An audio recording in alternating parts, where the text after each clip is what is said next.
আরে এটা চড়ক মেলা না, এটা হচ্ছে মানুষ মেরে ফেলার বুদ্ধি আর প্রাচীন সংস্কৃতি। আর এটা হচ্ছে হিন্দুদের সংস্কৃতি বলা যায়।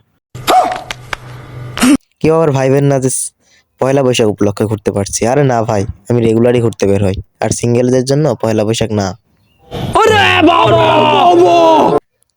তো যাই হোক, শুরুতেই দেখি একজনকে চড়ক মেলায় নিয়ে যাওয়া, ঘোরানোর জন্য নিয়ে যাওয়া হচ্ছে। এরপরে কিন্তু আমি চলে আসি শঙ্করবাগ স্কুলের সামনে, আর আসার পরে দেখতে পাই অসংখ্য লোক। আরে रुको जरा सबर करो। চারদিকে গরমের মধ্যে যে এত লোক ভাই, এর মধ্যে কিন্তু মশা মাছিও প্রবেশ করতে পারবি না। আর আমি তো একেবারে সিদ্ধ, মানে আগে জানলে আসতামই না ধরতে গেলে। कौन है ये लोग?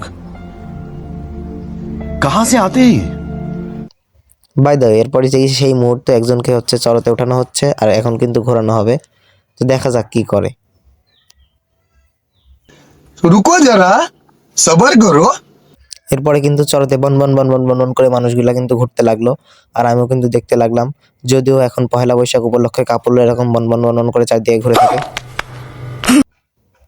আর একটু পরে দেখি একখান বেলুন, একটু পর দেখি আকাশে উঠতেছে। नो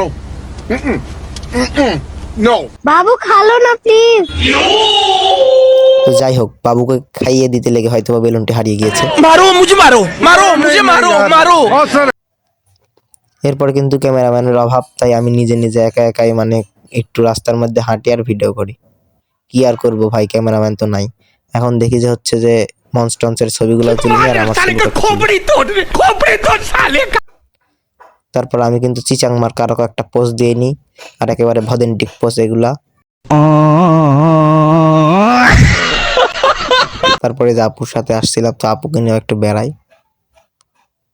সবার সাথে বেড়ানো শেষ, এবার বাসার দিকে রওনা দেওয়ার পালা। তো বাসার দিকে রওনা দেওয়ার জন্য একটি অটোতে উঠে পড়ি, আর রাত হয়ে গিয়েছিল অনেক, তাই দ্রুত ফিরতে হবে এবং চলে আসি।